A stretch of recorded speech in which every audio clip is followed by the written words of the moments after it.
እማሆይ ወለተ ሚካኤል የማየገነት ከሆስፒታል ዛሬ እንደምትወጣ ስላወቀች ቀደም ብላ ሄዳ ቤቱን ጠራርጋ መኝታዋን አነጣጥፋ ሁሉን ነገር አስተካክላ ከመለኮሳቱ ጋር ቤታቸው ውስጥ ሆነው መምጣታቸውን ይጠባበቃሉ።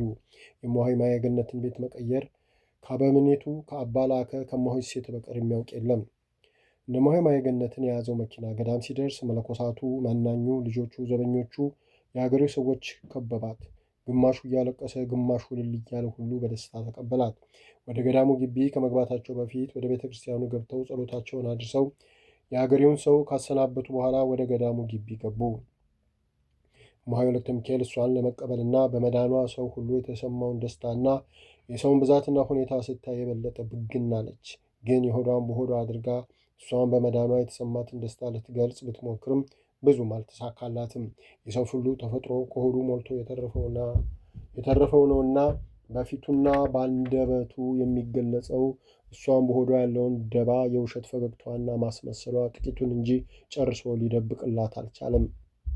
አበምኔቱና እማሆይ ሴተ እማሆይ ማየገነትን ይዘው ወደ እመምኔቷ ቤት ሲያምሩ የተከተላቸው ሁሉ ግራ በመጋባት ቆመ። እማሆይ ወለተ ሚካኤል ክው ብላ ደነገጠችና ቆመ ብላ ካየቻቸው በኋላ ወዴት ነው የምትሄዱት? አለች አፏን እየመረራት። አባ ላከ ትንሽ እስኪሻላት ታማ ከወጣችበት ቤት ተመልሳ ከምትገባ ለትንሽ ቀን ወዲህ ትሁን ብለው ነው አሉ። ለእሷ ብቻ ሳይሆን ሁሉም እንዲሰማ ጮክ ብለው። እውነት ነው፣ ደግ አድርገዋል። እንደዛ እንደ ሬሳ ሆና ከወጣችበት ቤት ከምትመለስ ለወጥ ሲል ጥሩ ነው አሉ እነእማሆይ ወለተ ብርሃን ከእማሆይ ወለተ ሚካኤል በመላቀቋ ተደስተው። እንዴ ቤቷ በሽታ አልሆናት ያመማት ሌላ ከቤቱ ምን አለ? አለች አይኗ በንዴት ቀልቶ ከንፈሯ እየተንቀጠቀጠ። አበምኔቱ ዞር ብለው ተመለከቷትና ዝም ብለው መንገዳቸውን ቀጠሉ። ጠያቂውንና እንኳን በአትሽ አበቃሽ የሚለውን በሩ ላይ ቆማ በቃ ተመለሱ እናቶቼ፣ በእናንተ ጸሎት ተርፌያለሁ፣ አሁንም ጸሎታቸው አይለኝ ብላ እየሳመች ያሰነበተቻቸውና ወደ ውስጥ ገባች ማየገነት። እማሆይ ወለተ ሚካኤልም እሷን ማብራት የምትኖር መስሏት ገብታ ከነአባትዩ ቁጭ ብላ ቤቱን ዙሪያ ስታይ ቀድሞ ታስቡበት እንደተዘጋጀ ገባት። ውስጧ እርር አለ። ትንሽ ካረፉ በኋላ አባ ላከ በሉ ልጄን ፈጣሪ ምሮ ለበዓቷ ካበቃልኝ ልሂድ፣ አባ ጽጌ ከቀደር ከመጡ አብረን መተን እናያታለን አሉ እንደ መነሳት እየሞከሩ። አረ ምን እርሶ ብቻ፣ እኔም እነ እማሆይ ወለተ ብርሃንና እማሆይ ወለተ ሚካኤልም እንሂድ እንጂ እንግዲህ ሰው ቤት ምን እናደርጋለን፣ ቡና ሻይ የሚል እንደሆነ አልተገኘ አሉ እየቀለዱ። በዛውም እማሆይ ወለተ ሚካኤል ከእማሆይ ማየገነት መለያየቷን መንገራቸው ነው። እንዲህ አባታችን፣ እኔማ ጥያት ወዴት ይሄዳለሁ? ገና አላገገመችም እኮ አለች፣ ሁኔታቸው አላመር ስላላት ቁርጧን ለመስማት ጭምር። በእርግጥ ማገገም ብቻ ሳይሆን በሽታው ሙሉ በሙሉ አልለቀቃትም። ስለዚህ ለጊዜው የሚያስፈልጋትን እያደረጉ የሚያስታምሟት እማሆይ እሴት አሉ። እኛ በየበዓታችን ሆነን በጸሎት እንረዳለን አሉ ኮስተር ብለው። እማሆይ እሴት ከመቼ ወዲህ ነው ለእሱ አስታማሚ ሆኑት? እኔ ምን ሆኜ ነው? ወይስ በሽታዋን ያመጣሁ እኔ ነኝ? አለች ያላሰበችው ዱብዳ ሲወድቅባት የምትለውና የምትሆነው ጠፍቷት።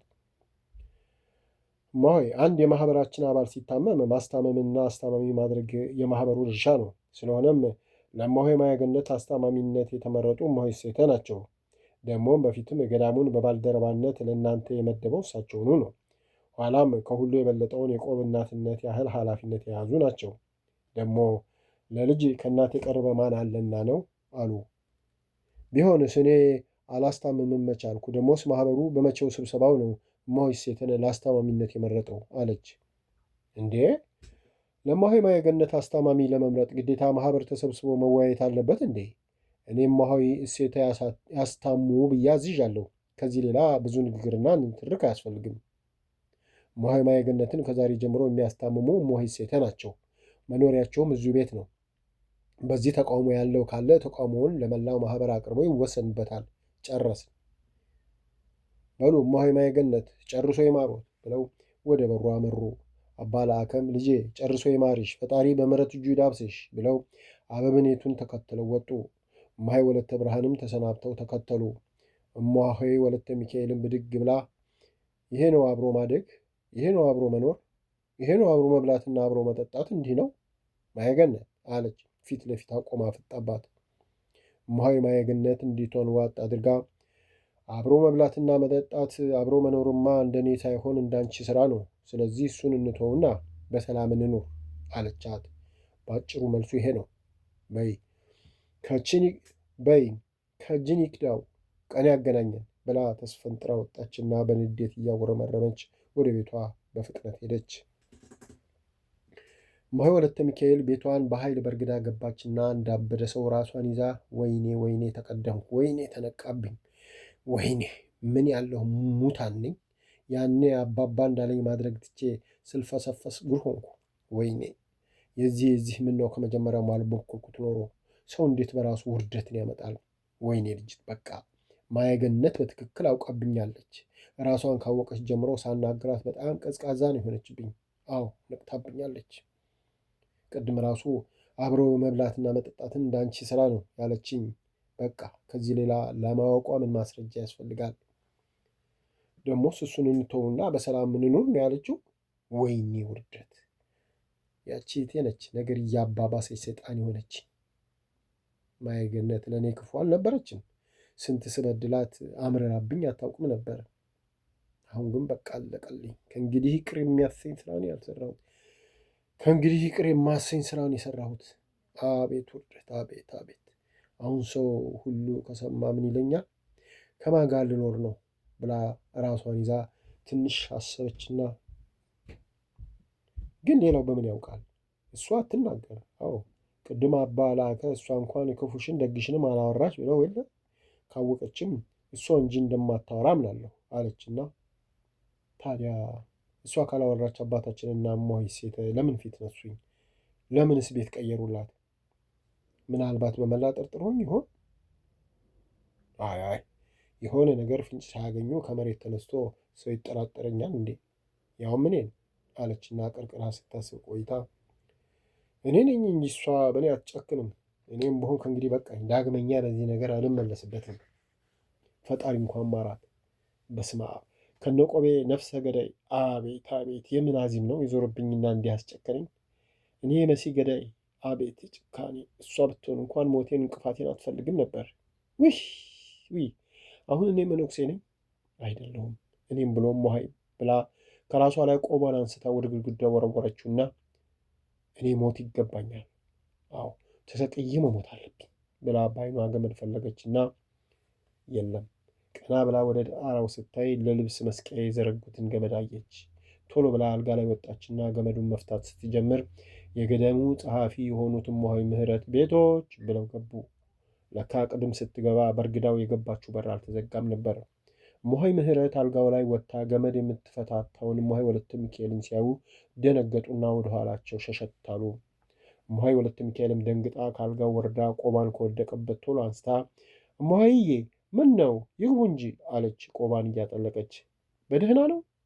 እኔ እኮ ሁኔታሽ አስደነገጠኝ አሉ ፊቷን ትኩር ብለው እያዩ። ሳቅ አለችና፣ እረ ደህና ነኝ።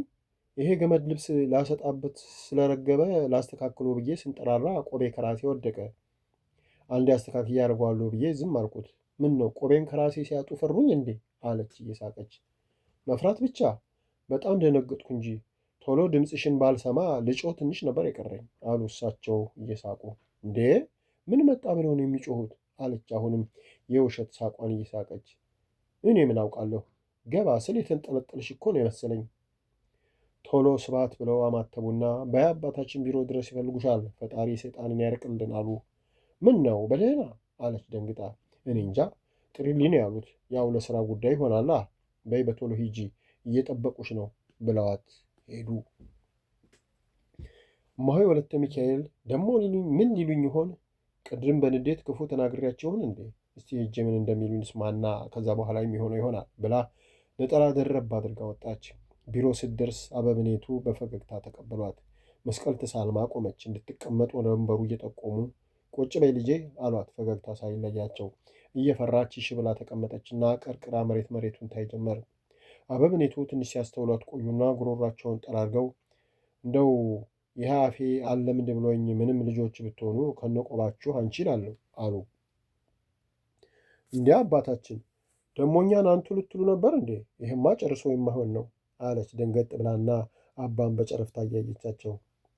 አይ አንቱታው እኮ ለእናንተ ሳይሆን ለቆቡ ክብር ነበር። ግን ይሄ ለመዳፍ መች እሺ ብሎ ልጄ አሁን የጠራሁሽ ቅድም አባ ላከ በጣም አዝነው ሲሄዱ ስላየሁ ነው። መቼም አባትና ልጅ ትንሽ መጋጨቱ አይቀርምና ሳታስቀይሚያቸው አትቀሪም አሉ። እማሆይ ወለተ ሚካኤል ደነገጠች። ከአባ ላከ ጋር የተነጋገረችውን ያለችውን ሁሉ ረሳች። ተዘበራረቀባትና አይ አባታችን ምንም ክፉ ነገር አልተነጋገርንም እኮ አለች። ንግግሯ እየተንተባተበባት አበምኔቱ ሁኔታዋን አዩና አይ አሁንም ከሆነ ወዲህ ከማፈር ፊቱኑ መጠንቀቁ ይበጅ ነበር አሉና በሆዳቸው አየሽ ልጄ አባ ለአከ ማለት ምድራዊ መልአክ ናቸው። የተባረኩ የተቀደሱ። በዚህ ዘመን እንደሳቸው ያለ የልብ ወዳጅና ከራሱ በፊት ሰውን የሚያስቀድም ቅዱስ ሰው ቢፈለግ አይገኝም። እስቲ አስቢው። ገና መንናችሁ ስትመጡ ከቤተሰብ እስክትገናኙ ከእናንተ ጋር የሆኑትን ስታዝኑ አዝነው ስትንገዳገዱ ደግፈው ራሳቸውን ዝቅ አድርገው ከእናንተ ጋር ተንገላተው እዛ ደግሞ ቤተሰብ እንዳያዝን አብረው ከቤተሰብ ጋር ደፋ ቀና ብለው ከቤተሰብም ከተገናኛችሁ በኋላ አንዴም ከእናንተ ሳይርቁ እየተንከባከቧችሁ ከምንኩስናችሁም ቢሆን ከእናንተ በበለጠ ተጨንቀው ተጠበው እስከ 40 ድረስ ወጥተው ወርደው ደከመኝ ልረፍ ሳይሉ ሁሉን አሳክተው አሁንም እማሆይ ማየገነት ብትታመም አንዲት ቀን ከጎኗ ሳይለዩ ቤተሰብ እንዳይሰማ 10ሩን ምክንያት እየደረደሩ ሚስጥራችሁን ደብቀው ያሉ እኒህን የመሰሉ ቅዱስ ታዛዥ የፍቅር ሰው ማስቀየም ይገባል እንዴ ልጄ? ብቻ በአጭሩ ግልምጫና ቁጣ ይገባቸዋል። ዝቅ ብለው የልጅ ልጆቻቸውን በታዘዙ ባያጎነበሱ ይሄ ነው የእሳቸው ዋጋ። እንኳን ለእናንተ ለእኔ በእናንተ ምክንያት ካወቅኳቸው ጀምሮ ጽናት፣ ብርታት፣ ጋሻ መከታ፣ መካሪ አለኝታ የሆኑኝን አባት ምን በበደሉ ነው ያስቀየምሻቸው ልጄ? አሉ ኮስተር ብሎ። እማሆይ ወለተ ሚካኤል አቀርቅራ እጇን እያፍተለተለች ዝም አለች። ትንሽ ጠበቁና እማሆይ ንገሪኝ እንጂ ምንድን ነው ጥፋታቸው? አሉ ከረርና ቆጣ ብለው። እማሆይ ወለተ ሚካኤል እየፈራች አይ እኔ እንኮ ያልኳቸው ማየገነትን ከእኔ ለምን ለያችኋት ነው፣ ሌላ ምንም አላልኩ አለች ዝቅ ባለ ድምፅ። እሱንም ቢሆን መጠየቅ ካለብሽ የምትጠይቂው እኔን እንጂ እሳቸውን አይደለም። እሳቸው በልጃቸው መታመም ምክንያት ሊጠይቁ መጡ እንጂ ቤት ሊያደላድሉ አይደለም። የገዳሙን አስተዳደር እንጂ እሳቸው የሚያስጠይቅ ነገር የለም። መቼም በእጅ የያዙት ወርቅ ከመዳብ እኩል ነው እንደሚባለው ሆኖ እንጂ እንኳን በማያገባቸው ጉዳይ በሚያገባቸውም ቢሆን ይህን ያህል ወቀሳ ይገባቸው ነበር? እንኳን እንደሳቸው ላለ ቅዱስ አባት ቀርቶ እንደኔ ከንቱ የሆነ እንኳ ቢሆን ሲያጠፋ በቀስታ ይመከራል እንጂ ትልቅ ሰው እንደዛ ከፍ ዝቅ አድርጎ አይናገሩትም። ደግሞም የመነኮስ ነው ራሳችንን ገዝተን የሚደርስብንን ሁሉ በትዕግስት ልናልፈው እንጂ ልጓም እንደሌለው ፈረስ ልንፈነጭበት አይደለምና ጥሩ አላደረግሽም። ሁለተኛ እንዳይደገም አሁንም ሲመጡ በጥፋትሽ ተጸጽተሽ እግራቸው ላይ ወድቀሽ ይቅርታ እንድትጠይቂ በጣም አዝነውብሻል አሉ። እማሆይ ወለተ ሚካኤል ብድግ ብላ እሺ አባቴ፣ ሁለተኛ አይለመደኝም። ለጊዜው የሆነ ነገር አነሳስቶኝ ነው ያስቀየምኳቸው። በእውነቱ እሳቸውን ማስቀየም ፈጣሪን በስሜታዊነት አፍ እንዳመጣ መናገር ወዳጅ ያሳጣልና በእውነቱ እሳቸው ማስቀየም ፈጣሪን ማስቀየም መሆኑን አሁን ገባኝ አለች ከልቧ ተጸጽታ። አዎ ልጄ፣ በስሜታዊነት አፍ እንዳመጣ መናገር ወዳጅን ያሳጣልና ለወደፊቱ ራስን መግዛትና አንደበትን መቆጣጠር ልመጂ። ሌላው የእማሆይ ማየገነት ቤት መቀየር እንዳስቀየመች ግልጽ ነው። ግን ለምን ሆነ ብሎ ከመቆጣት በፊት እኔ ልክ ነኝ ወይ፣ በሚገባኝ መንገድ ተራምጃለሁ ወይ፣ ምን ነገር አጥፍቻለሁ ብለሽ ራስሽን ብትመረምሪ ኖሮ በዚህ አታዝኝም አትቆጭም ነበር አሉ ቀና ብለው ሁኔታዋን እያጤኑ። እማሆይ ወለተ ሚካኤል ደነገጠች። ላብ አሰመጣት። ሰውነቷ ተብረቀረቀ።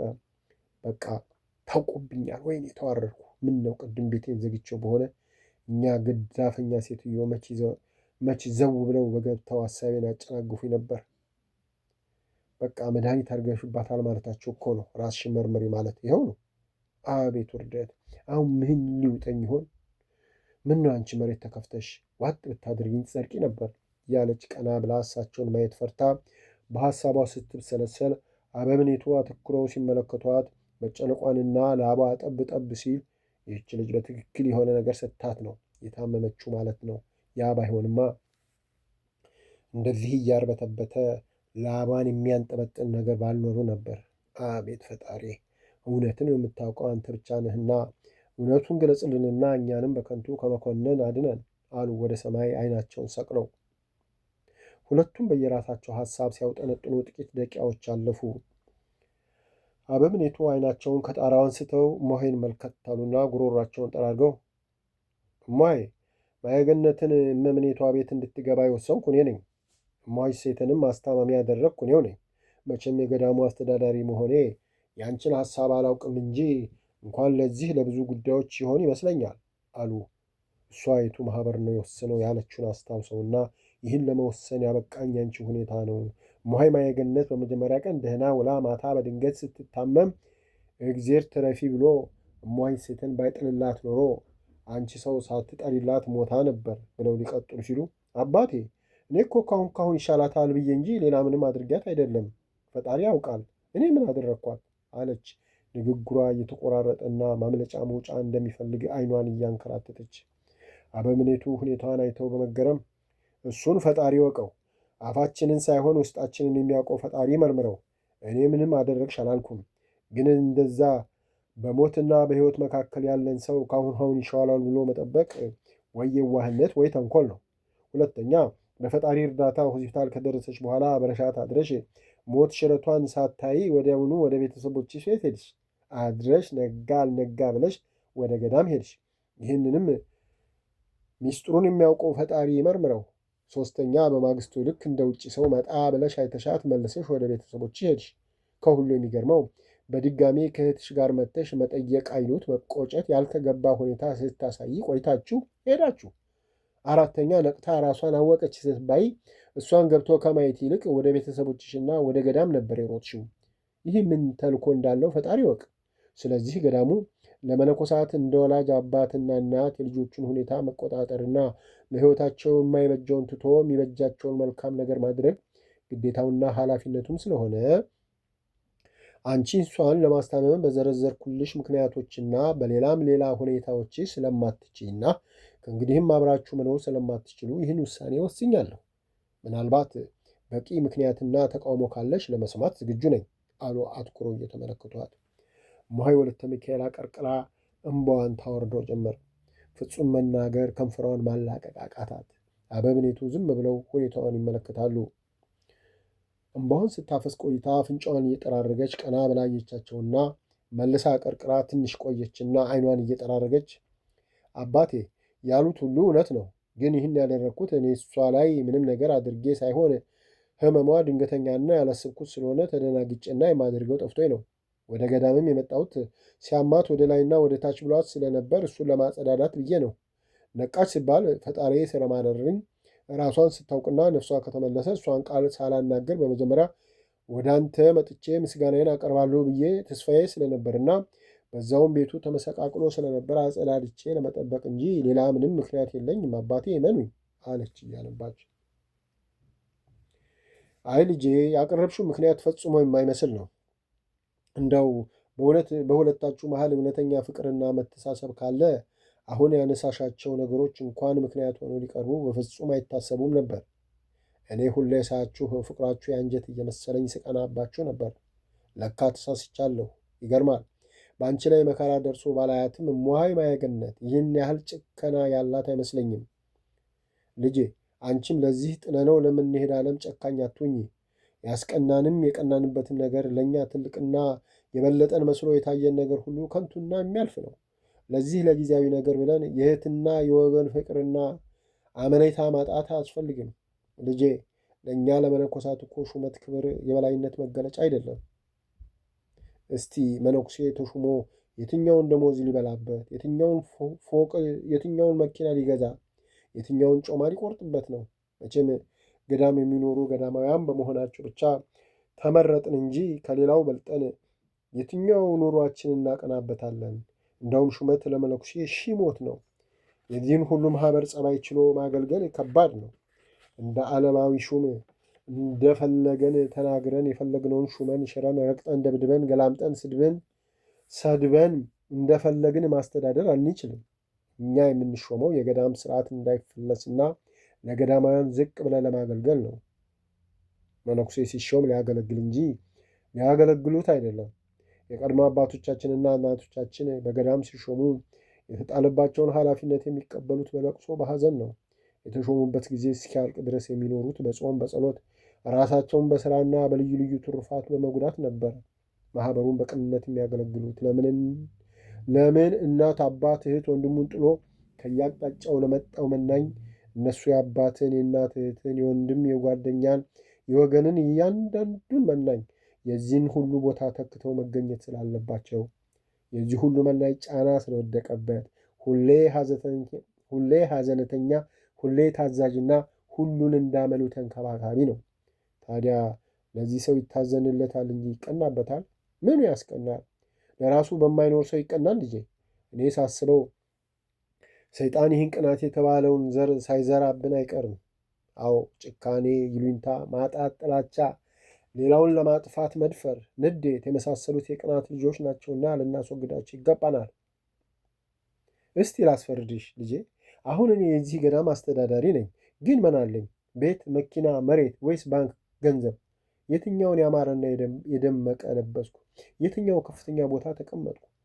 ለእናንተ ለልጆቼ ሰይጣን ነፍሳችሁን እንዳይቀማኝ በስጋችሁም እንዳትራቡ እንዳትጠሙ በየእርዳታ ሰጪ ድርጅት የሰው ፊት እየገረፈኝ ከመንከራተት ሌላ የዚህን ሁሉ ማህበር ጸባይ ችሎ እንዳመሉ ከመያዝና ማንን አስቀይሜ ይሆን ብዬ ከመስጋትና ፊታችሁ በጠቆረ ቁጥር ምን ሆኖ ይሆን ብዬ ከመጨነቅ ሌላ ምን ትርፋለኝ? ከእናንተ የተለየ ምን ልዩ ኑሮ አለኝ? በእርግጥ በፈጣሪ ዘንድ ዋጋዬ ብዙ ነው። ያንን እሱ ብቻ ነው የሚያውቀው። ግን በዚህ ምድር ሌላውን የሚያስቀና የተለየ ምን ነገር አለኝ? በዚህ ገዳም የሚሾም እመምኔት፣ ጸሐፊ፣ ሂሳብ ሹም ብቻ ከእስከ በሁሉም የሥራ መስክ የተሾመ ሁሉ እንዲያበረታው፣ እንዲያጸናው፣ ትዕግስቱን፣ ፈሊጡን፣ ጥበቡን፣ ትህትናውን እንዲሰጠውና የተጣለበትን ኃላፊነት በበቂ ሁኔታ እንዲወጣ ይጸለይለታል እንጂ ይቀናበታል? እስቲ ለዚህ መልስ ስጪኝ ልጄ አሉ እማሆይ ወለተ ሚካኤል። በቃ አሁን ግልጽ ወጣ። እማሆይ ማየገነት ስለተሾመች ቀንተሽ መድኃኒት አድርገሽበታል ማለታቸው ነው እኮ። ይሄው ነው ታዲያ። ለዚህ ምን መልስ አለኝ? ላይሆንልኝ ላይሳካልኝ ነካክቼ ጎል ገባሁ አለች በሆዷና ዝም አለች። አበምኔቱ ትንሽ ጠበቁና ምን ነው ልጄ ጥያቄ አልገባሽም ወይስ ንቀት ነው ዝም ያሰኘሽ? አሉ ትዕግስታቸውን የጨረሱ ይመስል ቆጣ ብለው። ደንገጥ ብላ ኧረ የምን ንቀት እንዳው የምለው ጠፍቶኝ ነው አለች እንዳቀረቀረች። እንዴት የምትዩ ይጠፋል? ጥያቄው ግልጽ ነው። ይደገም ካልሽ ልድገመው።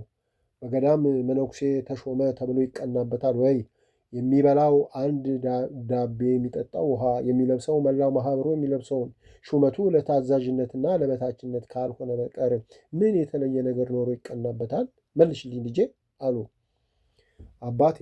እንዳሉት ይታዘንለታል እንጂ ምን ይቀናበታል አለች መልስ ካልሰጠች እንደማይተዋት ስላወቀች እና የጥያቄው አመጣጥ ለሷው እንደሆነ ስለገባት። ጥሩ ታዲያ እማሆይ ማየገነት ከተመረጠች ጀምሮ ሁኔታሽን ሁሉ ሳየው ተለዋውጧል። በምን በለጠችሽ? በምን ቀደመችሽ? ስልጣኑስ ከአንቺ የተለየ ምን አዲስ ነገር አመጣላት ልጄ? እስቲ ንገሪኝ አሉ አትኩሮ እየተመለከቷት። ኧረ አባቴ እኔ ምንም ካልተለወጥኩባት። በመካከላችን እኮ ምንም የተፈጠረ ነገር የለም። በሽታዋም ቢሆን ከእግዚአብሔር የመጣ እንጂ እኔ አይደለም። እሷ ተለወጠችብኝ አለች እንዴ? አለች ቀና ብላ ማየት ተስኗት አቀርቅራ። እማሆይ ማየገነት ተለወጠችብኝ ቀርቶ ስለ አንቺ ክፉ ሲያወሩ መስማት አትፈልግም። ግን አፍህ ባይናገር ፊትህ ተግባሪ ይመሰክሩብሃል ነው ያለው ፈላስፋው። እውነቱን ነው። እንደባበቅ ካላልን በቀር እሷ ከተሾመች ጀምሮ ፍጹም ደስተኛ አይደለሽም። ሌላው ቢቀር እነዛ ጋዜጠኞች የመጡ ቀን እኔን ወይ እሷን ወይ መጋቢያውን ሳታስፈቅጂ ነበርኩ ሄድሽው። እኛም ያለ ቅናት የተቀበልንሽ የመጀመሪያ ስህተት ነው ብለንና በእማሆይ መሾም ያለሽን ኩርፊያ ስለምናውቅ ላለማባባስ ነበር። ለመሆኑ ይህ ሁሉ ማህበር መዋሸት ማታለል ይቻላል? እንግዲህ ከእማሆይ ሹመት በኋላ ደስተኛ ያለመሆንሽን መላው ማህበር ያውቃል። ሁኔታሽ ግልጽ ነዋ ልጄ።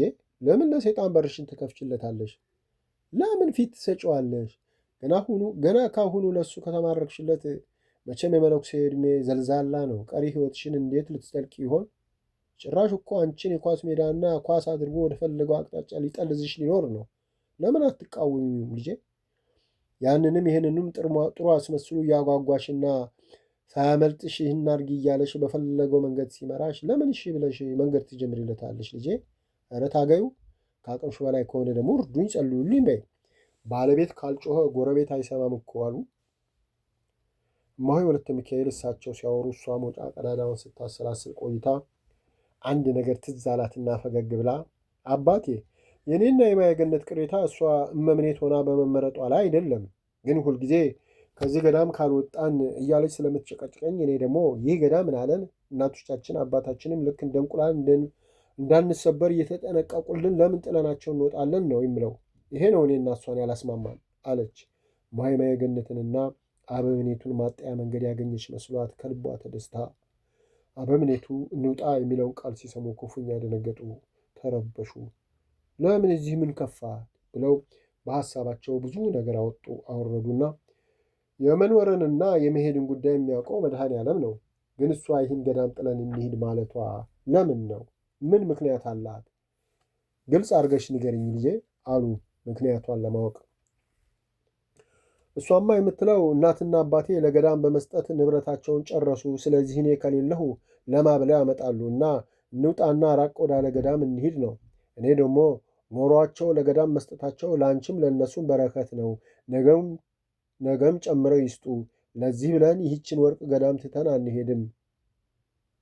ምን ነው የእኔ ዘመዶች እንቻንቺ ዘመዶች በኖራቸውና እነሱ በረንዳ አድረው ሽምብራ ቆርጥመው ያላቸውን ለገዳም ባደረጉ ነው። ይሄ ነው ያላስማማን እንጂ እንዳሉት ሹመቱ ምን ትርፋለውና ነው የሚቀናበት፣ ለዛውም ለጊዜያዊነት። አሁን እናታችን ሲመጡ ለሚቀረው አለች በማናናቅ። አበምኔቱ ሲያዳምጧት ቆዩና ይሄ ነው ቅር አባባላችሁ? በእርግጥ አንቺ ጥሩ መክረሻል። እሷ ግን ለምን እንዲህ እንዳለች እጠይቃታለሁ። ሹመት ያልሽው ግን እናታችሁ በቃ አይመጡም ቀርተዋል፣ እሷው ሳትሆን አትቀርም ጠቅላላ ተረካቢዋ አሉ። ያለቻቸው ሁሉ ውሸት መሆኑን ካነጋገሯ ተረድተው ነገር አገኘሁ ብላ ደስ ብሏት ትንሽ ሳትቆይ መልሳ አዘነች፣ ደነገጠች፣ ርርድብን አለች። ንዴቷን ዋጥ አድርጋ አባታችን እኔ ነገርኮት የጸባችንን መነሻ እንጂ እንዳትጠይቋት፣ ለመሄድ ማስቧን ማንም እንዲያውቅ አትፈልግም። እናታችን መቅረታቸው እውነት ከሆነ እና እሷን ማኅበሩ ተስማምቶ ካጸደቀላት ደስ ይለኛል። እሷ ግን አትቀመጥላችሁም እንጂ አለች፣ ከአንደበቷ የሚወጣው ቃል ራሷን እየፈጃት።